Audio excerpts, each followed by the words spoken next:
아들이 지금 이제 직장 때문에 저기 양평동 오피스텔에 살고 있는데 앞으로 이제 계속 서울에 살아야 되기 때문에 좀 투자 가치가 높고 그런 지역을 좀 여유자금은 한 1억 3천 정도밖에 없거든요. 알겠습니다. 대표님께서는 어떻게 보고 계시는지 바로 여쭤볼게요. 네, 안녕하세요. 반갑습니다, 청자님. 예, 그 양평동에 아드님께서 거주하신다고요? 그럼 영등포 쪽이시네요? 그죠? 네네. 예, 그러면은 뭐 영등포 쪽으로 한번 권해드릴까요? 예, 가까우면 더 좋죠. 예. 예. 자, 이게 보시면 지금 이제 우리 시청자님께서 지금 소액으로 한 1억 3천 정도로 원하시는 데는 개발이 가능한 지역, 그죠? 네네. 예, 개발이 가능한 지역을 지금 원하시는 거예요, 그죠? 예. 네. 자, 그러면 다른 시청자분들도 있으시니까 뭐 이런 네. 사실 그 상담 문의들이 상당히 많거든요. 좀 뭐 한 네. 1, 2억 정도로 소액으로 좀 어디 좀 묻어둘 만한 지역 없냐, 나중에 좀 개발될 만한 지역들. 요런 네. 상담들이 많으셔갖고요. 다른 네. 시청자분들에서 제가 어떻게 보면 소액으로 투자를 하실 때 제가 투자에 대한 팁을 좀 알려드릴게요. 예. 네네. 자, 한 4가지 정도 알려드리면 되겠다. 4가지 정도 한번 알려드릴게요. 자, 첫 번째. 자, 우리 개발 압력이 높은 지역에 투자를 하셔야 되는데 최근에 재개발 재건축 사업이 사실은 좀 많이 어렵습니다. 왜 그러냐면 건축비가 너무 많이 올라버린 거예요. 그죠? 네, 예, 네. 예, 건축비가 너무 많이 올라버리다 보니까 조합원들 입장에서는 어떤 거냐면 건축비 오른 만큼 추가 분담금이 상당히 많이 늘어났어요. 그죠? 네. 예, 그러니까 이 조합원들의 부담이 지금 많이 늘어났다라는 거죠. 내가 원래 추가 분담금을 2, 3억 정도로 생각을 하고 있었는데 만약에 추가 분담금이 지금 5억 나왔다. 이런데 지금 이런 지역의 대부분이거든요. 그렇죠? 자, 그러면은 내가 추가 분담금 5억을 내더라도 재개발 재건축이라는 건 내가 나중에 아파트를 받는, 어차피 조합원은 아파트를 받잖아요. 그렇죠? 네. 새 아파트 하면 새 아파트의 가치가 높은 지역이면 추가 분담금이 높아져도 분담을 하겠죠. 그렇죠? 예. 예, 이해되세요? 네네. 자, 그러니까 어떤 거냐면 건축비가 높아지면서 추가 분담금 부담이 높아졌기 때문에 부담이 되더라도 내가 나중에 받는 아파트의 가치가 높은 지역이면 돼요. 그죠? 네, 즉, 그렇죠. 지금은 앞으로 재개발 재건축은요, 아파트가치가 낮은 지역은 재개발 재건축 안 됩니다. 사업성이 안 나와요.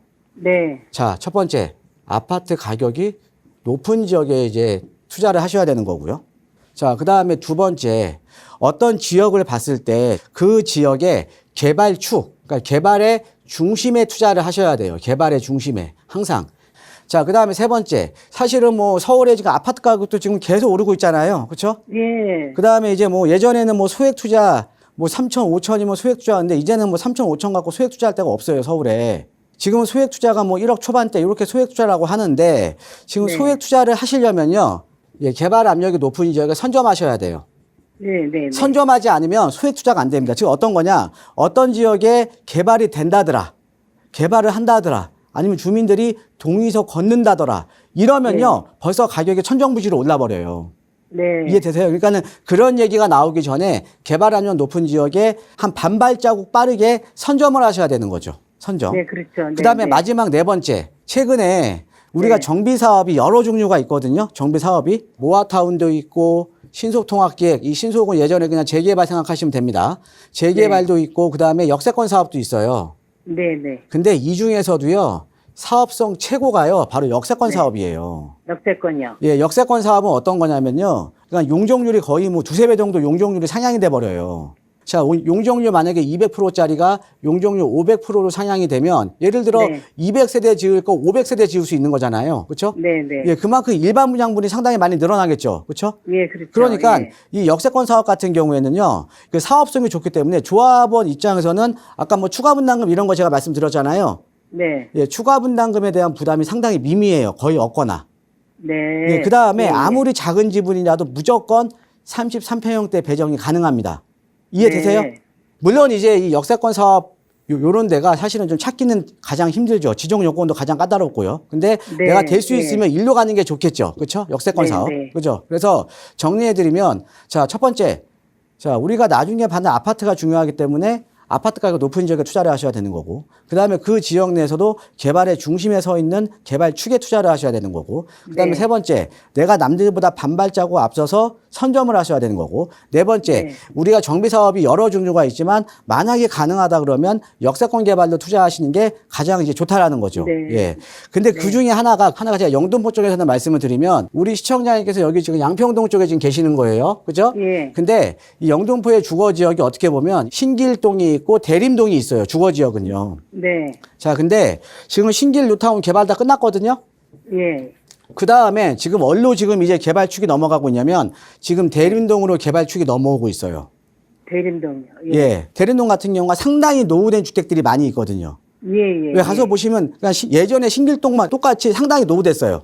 요 이제 대림동이 그런 지역이거든요. 그래서 네. 개발축이 넘어오고 있고요. 그 다음에 우리가 여기에서도 지하철을 보시면 요 신길동하고 대림동을 관통하는 노선이 7호선 노선이 지금 중심이었거든요. 네. 자, 그런데 신안산선이라고 들어보셨어요?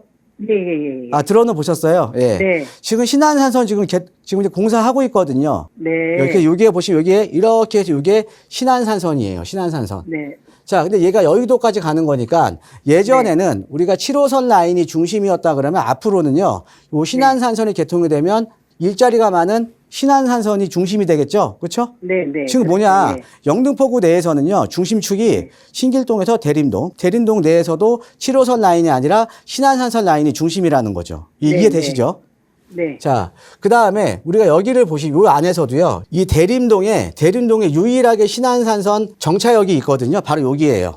그러니까 이제 대림동의 성모병원 바로 뒤편, 대림 삼거리역이 생깁니다. 아, 네. 예, 대림 삼거리역 얘가 아마 27년 정도면 이제 개통이 될 거예요. 그렇죠? 네. 자, 그런데 이 대림 삼거리역, 그러니까 대림 성모병원은 요 뒤편이요, 네. 노후도가 아주 높은 지역이에요.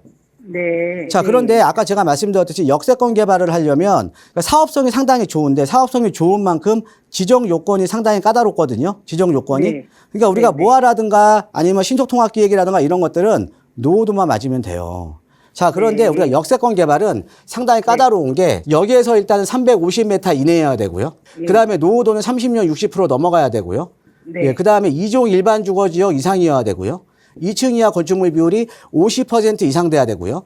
자, 그 다음에 가소피지라고 있어요. 그러니까 쓸모없는 토지가 40% 이상 돼야 되거든요. 네. 자, 엄청 까다롭죠? 네. 그러니까 역세권 사업이 사업성은 좋은데 지정 요건이 상당히 까다로워요. 네. 그런데 아까 말씀드렸던 여기 그 대림 상거리역 있죠? 네. 대림 상거리역 여기 뒤편 여기 대림동 쪽으로 요 요건이 다 맞아요. 네. 예, 그럼 앞으로 여기가 좀 가능할 거 아닙니까? 그죠? 예, 그렇겠네요. 자, 그래서 아까 네. 말씀드렸듯이 여기는 지금 이제 소액으로 지금은 선점을 할 수가 있어요. 한 1억 네. 2, 3천 정도로 소액으로 선점을 할 수가 있거든요. 예. 그래서 여기를 보시면 요 건너편, 여기가 건너편 또 신대방동인데 신대방동은 벌써 지금 역세권 활성화 사업이 벌써 지정이 됐어요. 네. 그러니까 대림상거리역에서 오른쪽은 벌써 지정이 됐고 왼쪽이 네. 앞으로 이제 지정될 왼쪽이요. 가능성이 네. 저는 100%로 봅니다. 왜? 네. 이렇게 지정 요건에 맞는 데가 서울에 별로 없어요. 예, 그렇게. 예, 이해되시죠? 네. 그래서 대림동에 여기 성모병원 뒤쪽, 즉 신안산선 대림상거리역 뒤편으로 보시면 아마 여유자금 1억 2, 3천이면 좀 투자할 수 있는 물건들이 좀 있을 거예요. 네. 예, 그쪽으로 해서 한번 알아보시고 그쪽에 묻어두시면 좀 좋을 것 같습니다. 네. 예, 고맙습니다. 알겠습니다.